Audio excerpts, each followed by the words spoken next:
Come on, go back where you live. Damn Arab. Take that towel off your head.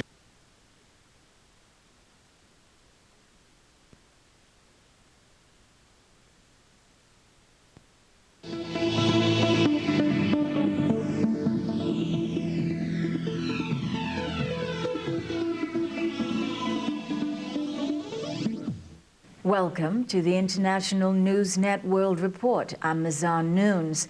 We will be back on our regular schedule January 3rd. This week, we will feature some previously aired interviews and selected clips from some of our favorite documentaries. This holiday season, please remember that we support each other, and independent journalism cannot survive without you. From all of us at INN, we will see you in January.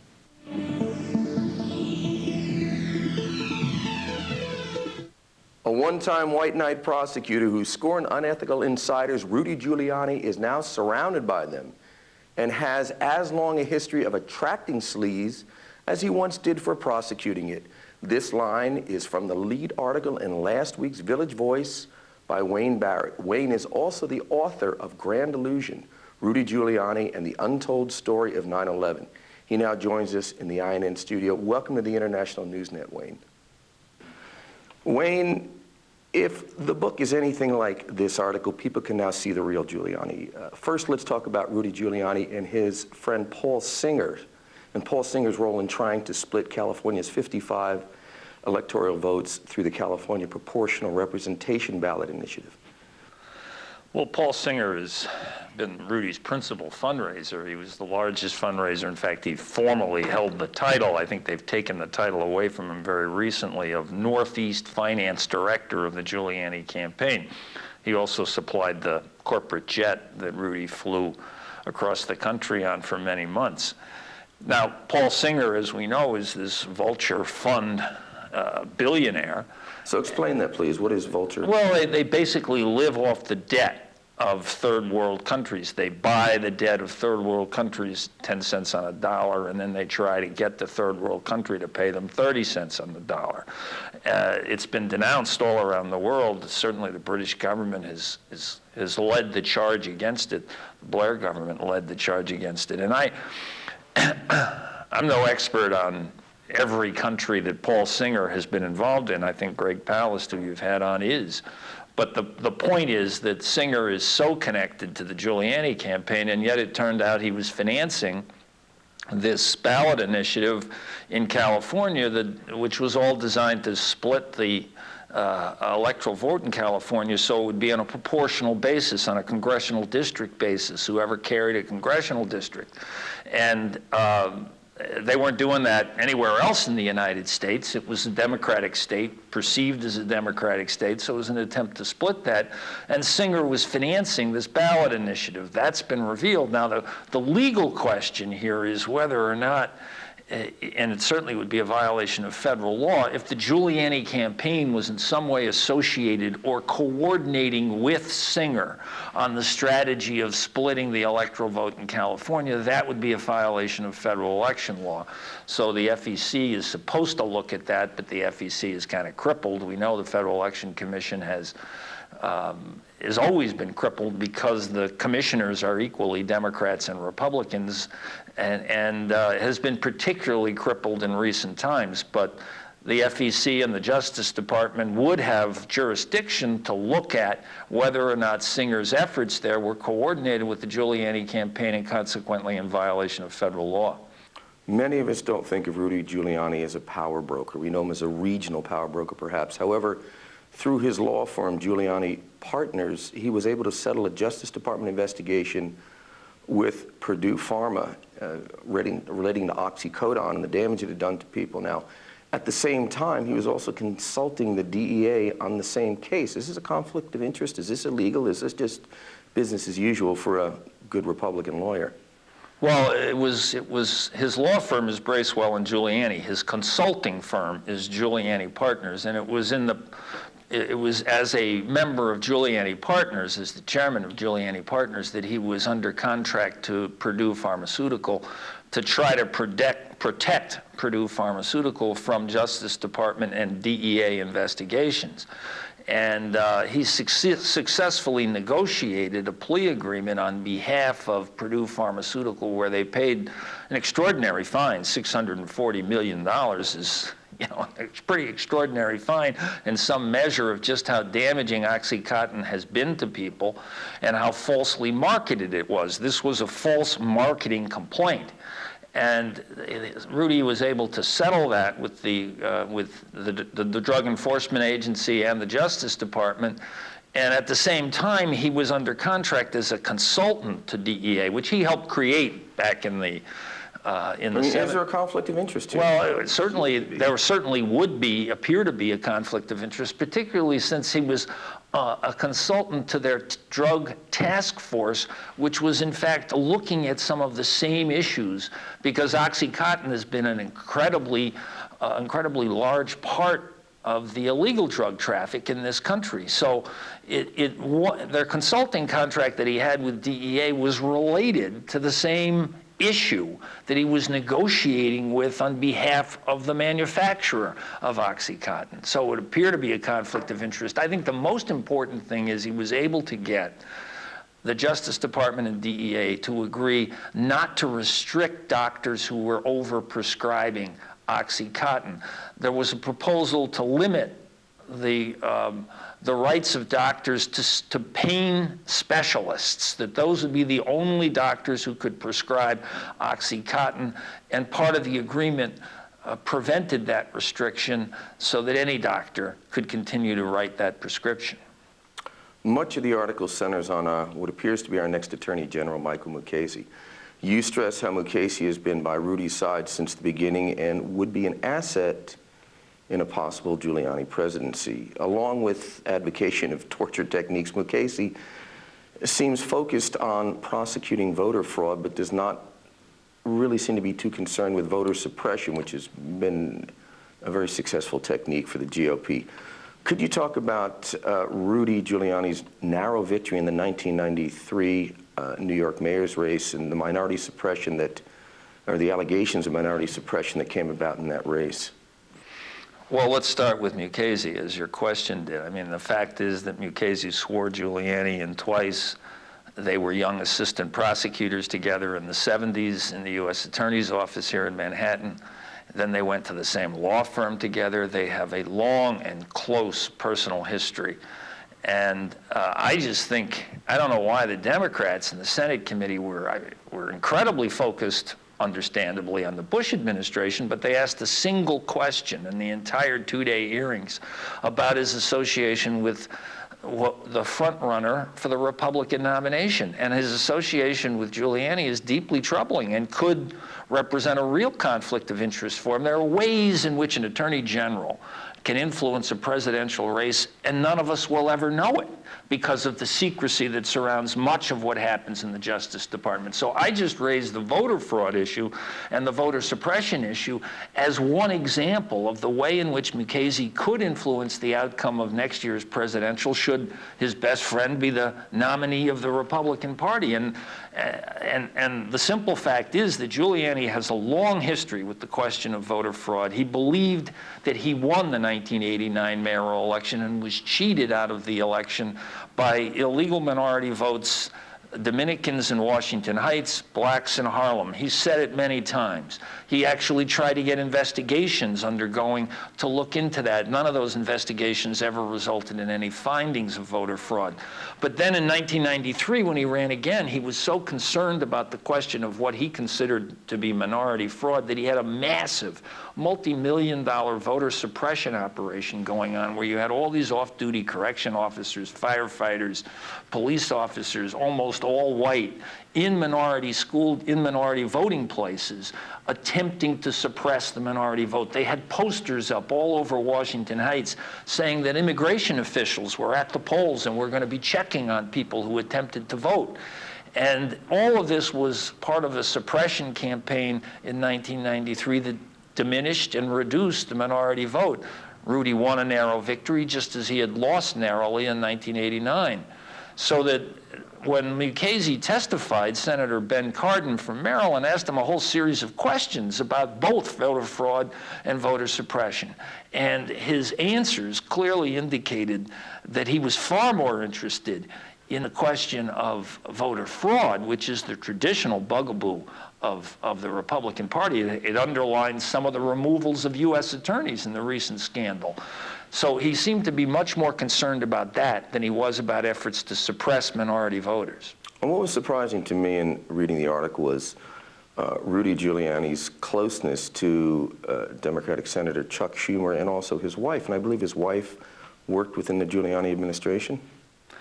Yeah, Chuck Schumer goes way back with Rudy. I mean, it really goes back to some stories that I wrote in the early 80s that led to the impaneling of a federal grand jury in the Eastern District in Brooklyn that examined how Chuck Schumer was first elected to the Congress. He was elected to Congress in 1980. And it turned out that the United States Attorney in the Eastern District recommended Chuck Schumer's indictment in 1983. At that time, the third highest ranking official in the Justice Department in Washington was Rudy Giuliani. He was the one who killed that indictment in early 1983. And since then, there have been all sorts of signs of a significant relationship between Chuck Schumer and Rudy Giuliani. His wife held a number of positions in the Giuliani administration. In 1997, when Rudy ran for re-election, and it happens to be the last time he ran for a public office, Chuck Schumer was literally the last Democrat to endorse the Democratic nominee. He endorsed Ruth Messenger 2 days before the election, a very muted endorsement. He then, in 1998, when he ran for the Senate for the first time, had the support of the Liberal Party, which was a party that Rudy Giuliani controlled. As strange as it sounds now that he runs across the country saying that he's the great conservative, he literally owned the line, the ballot line in New York of the New York State Liberal Party, and he gave that line to Chuck Schumer in 1998 when he ran for Senate. Let's look at this somewhat simplistically. Mukasey, Schumer, Giuliani, Schumer handpicked Mukasey. This goes back to the old days. This is old school New York politics going on now into national politics. Would you agree? Yeah, I think this is certainly an old network. It's a Schumer network. It's a Giuliani network. And, you know, Mukasey has now risen on the national stage to such a high position of prominence, and he's a byproduct of those insular relationships in New York politics, no question about it in my mind. Next, on to Rudy's former bodyguard, third-string detective Bernie Kerik, a man with such integrity that his most important job during 9/11 as police chief was getting laid in an apartment overlooking Ground Zero as police and rescue workers were looking for the dead. Today, a grand jury will vote to indict him.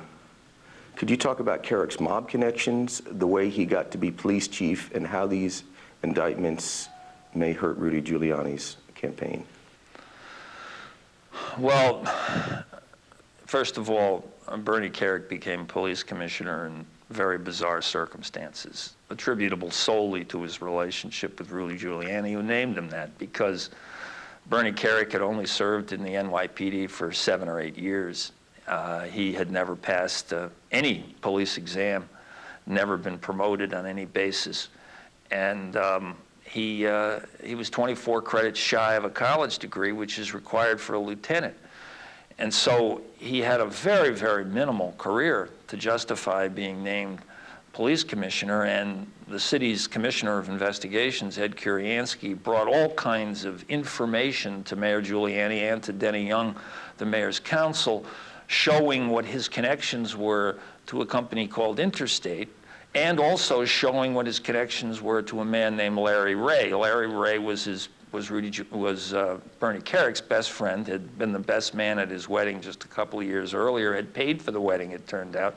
And a few months before Bernie Kerik was named police commissioner, his best friend was indicted by federal prosecutors in the Eastern District of New York in a mob-tied stock scam. And Larry Ray was the one who was also a consultant to Interstate, this allegedly mob-connected firm in New Jersey. And he was the central figure in the relationship between Bernie Kerik and this company. The indictments that are likely to come down in the next day or so, as the state charges that he has already pled guilty to, all involve the renovations of Bernie Kerik's apartment in the Bronx, $165,000 in renovations that were apparently paid for by this mob-connected contracting company that Larry Ray was associated with and that Bernie Kerik was running interference for. Bernie Kerik was trying to get Ray Casey, who I mentioned earlier, the cousin of Rudy Giuliani, who then headed the Trade Waste Commission in the Giuliani administration, to okay a license for this mob-connected company so he could get a waste transfer station in Staten Island. And Bernie Kerik was advancing that cause in meetings with Ray Casey and others in the city administration at the same time that the company was paying for the renovations of his apartment in the Bronx. So I think that'll be at the heart of some of these charges that are coming down that we read about each day. And I have no direct knowledge that the indictment is going to happen today, but that's what everyone seems to think. Well, how much is this really going to damage Rudy's chances in certainly the Republican side of things? You know, I think by any standard, it should be a fatal flaw. If you've suggested a guy to run Homeland Security who has the kind of history that Bernie Kerik has, with all of this information, what I laid out in the story is how much of this was known about Bernie Kerik's character in December of 2004 when Rudy Giuliani nominated him for Secretary of Homeland Security. And a great deal of this was known by that time. You know, most of it had been reported in news stories. He was Rudy Giuliani's partner. Presumably, Rudy reads the newspaper about his own partner. He says, I wish I had vetted him more carefully. All he had to do was read these newspaper accounts, and you could tell the incredible associations of Bernie Kerik, a whole panoply of associations that I lay out in this week's story, and clearly Rudy Giuliani chose to ignore all of that. The benign reason that the Times cited in its story on Sunday was this was an example of loyalty. I think that's absurd. If Bernie Kerik became the head of Homeland Security, Giuliani Partners is in the security business. Do you think it would be good for business? And he was going to run for president. Do you think they'd raise a few dollars in contributions from vendors doing business with Bernie Kerik at Homeland Security? I think the reasons for this were very clear. And the reasons involved money for Giuliani Partners, business for Giuliani Partners, and contributions for Giuliani's campaign. I think that's pretty apparent that that's what the motive was, to get Bernie Kerik in as Secretary of Homeland Security. Most people would just call it good business. Here at INN, we had in the studio Assistant Fire Chief Jim Riches, who lost his son in the tragic events of 9/11. Jim accused Rudy of being a complete fraud, going to Yankees games when his men were working at Ground Zero and only going to Ground Zero for photo opportunities. 9/11 truthers point to Rudy's statement on Peter Jennings the evening of 9/11 that when he told Jennings on air that he was told the building was going to come down shortly and that he and his entourage had to leave their location immediately, a statement he has recently denied. What's your take on Rudy's performance and actions 9/11 and surrounding, since he's basing his entire campaign on 9/11? Well, that's what I wrote a whole book about, so it's hard to summarize, but I think just if you look at the radios, which I'm sure Jim Ridges talked about, if you look at the decision to put the command center, which was a decision that cost first responder lives, the decision to put it in the World Trade Center complex. Well, doesn't that go back to Chuck Schumer's wife, in a way? Well, she just supervised the construction. She didn't pick the site. She did supervise the construction of the bunker, but she didn't pick the site. These decisions that preceded 9/11 were disastrous decisions that cost first responder lives. That's why there's so much first responder anger in this town among the families and among the in both the firefighter union and the police union. There's so much anger about Giuliani running for president on the basis of this performance. Now, that particular day, he's the hero of 9/11 because he was there. Why was he there? He was there because the command center was there. The stupidest thing he ever did was put the command center in 7 World Trade, and then yet it turns out to be the reason why he may be president. Because if the command center had been in Brooklyn, which is where every one of his top advisors, security advisors, told him to put it, and where Mike Bloomberg has now put it, he wouldn't have been there. He wouldn't have been on the scene, covered in dust, walking through the canyons of Lower Manhattan, looking like the man who stood up when America was attacked. He might have been much more functional. We would have had a functioning command center there that could have actually addressed some of the issues that came up that day, but he was not there. He did not have a functioning command center. Bernie Kerik was waiting for him out in front of the command center when he rode down from the Midtown restaurant that he was at when the first plane hit the first tower. And they thought they were going to go to the command center, but the command center had already been evacuated. So because he put the command center there, we had all kinds of problems that day that cost lives, and communication problems, video problems. Structural engineers would have been in the command center, might have anticipated the collapse of the towers. You had all kinds of things that could have happened if you had a functioning command center that day that did not happen because of the decision to put it in 7 World Trade. So these are the kinds of things that he did that I think point to a complete lack of understanding of the terrorist threat, and he now describes himself as a terrorism expert who's been studying it for 35 years. It's absurd. Pat Robertson has endorsed Rudy Giuliani for president. Big headline in yesterday's papers. Will this split or unite evangelicals? Well, I can't imagine that the total evangelical community is going to support Rudy Giuliani. We've already heard from many evangelical leaders that they will not support Rudy Giuliani. So obviously this is some sort of a split in that community. Pat Robertson is kind of the, I think he's kind of the total kook wing of the evangelical community. I don't even know. Here he has made the most preposterous statements. He called for the assassination of a client of Bracewell and Giuliani's. Hugo Chavez is a client of Bracewell and Giuliani's.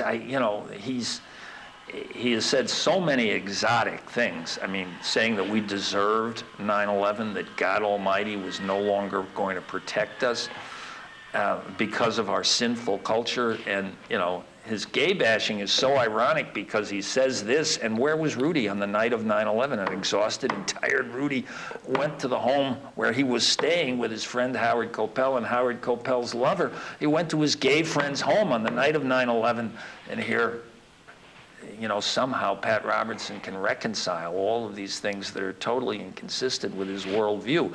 His worldview is a kook worldview. Outside of this narrow universe of Pat Robertson supporters that watch his network or are part of his world down there, I think that this is kind of an endorsement that Rudy will want to distance himself from in the long term. It's a short-term thing that looks like it's beneficial, but in the long term, I don't think this is an association that Rudy Giuliani wants. Wayne Barrett, thank you so much for joining us. We haven't even hit the tip of the iceberg on this. It's fascinating. We're certainly going to recommend the book to everybody, and we really want to thank you for coming to the INN studio and talking with us. Thank you for asking.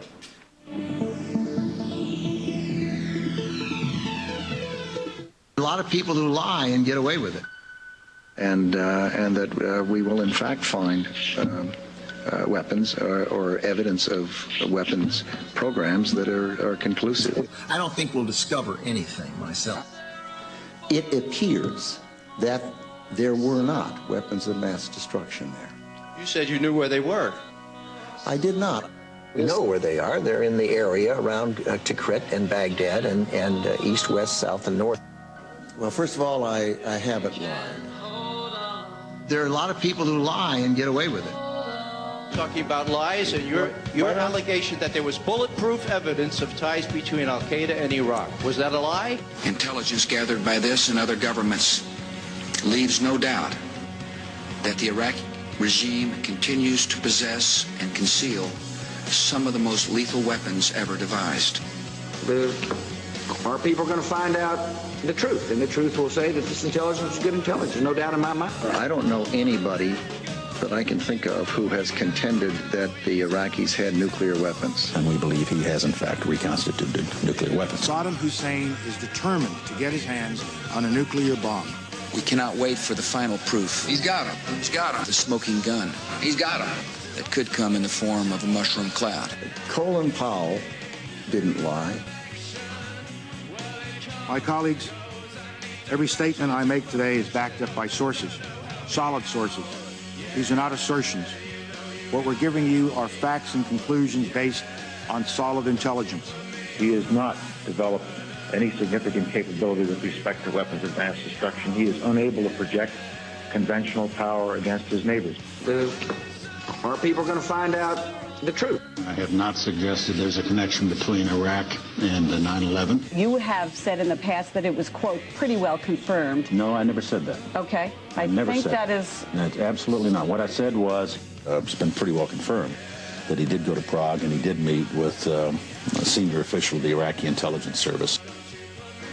Saddam Hussein aids and protects terrorists, including members of Al-Qaeda.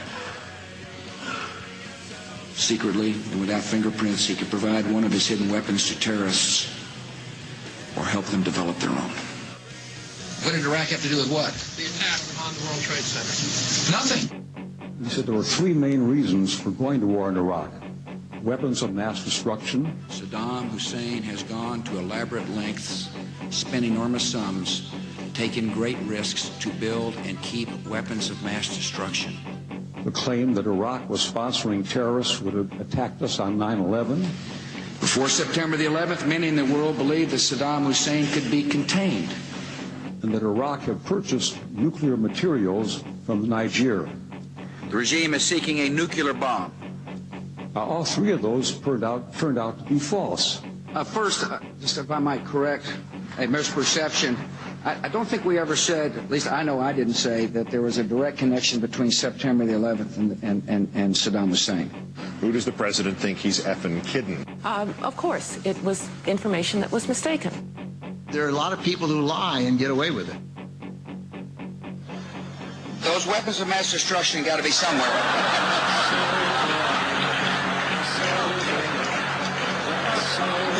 Nope, no weapons over there.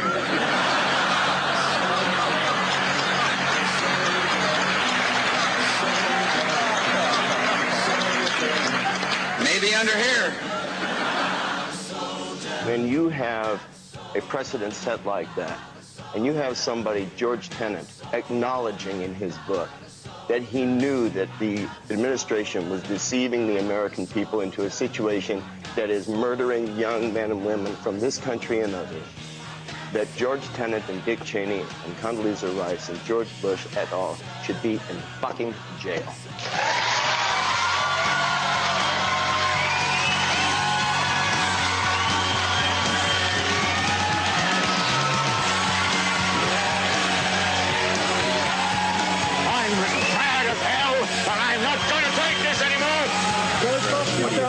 You've got to figure out what to do with all of the debris. How about you? You made money off the Gulf War! And now you're going to vote for your fascist son! Old lie! More lie! Still lie! Stop the lie! Stop the lie!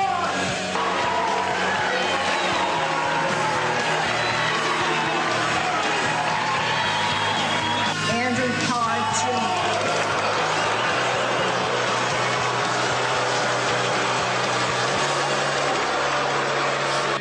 It is important. We're doing crimes for treason! Do not be son of a bitch!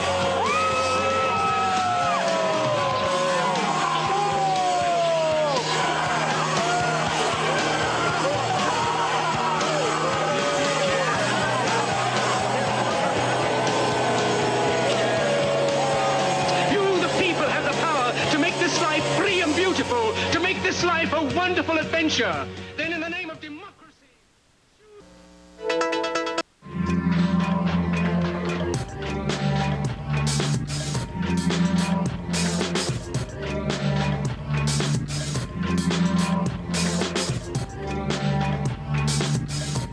Join Join Free Speech TV in watching The Phantom of the Operator and learn about a little-known chapter in labor history, the struggles of women telephone operators, the dawn of new systems of management, and the face of a shrewd public relations campaign to promote global communications. The voice with a smile is a phrase dating back more than 40 years in the history of the telephone company. But there's a lot behind that voice with a smile. There's a real person. And that person is you. After you've watched The Phantom of the Operator, go to action.freespeech.org and find out how you can get involved in the labor struggles for women.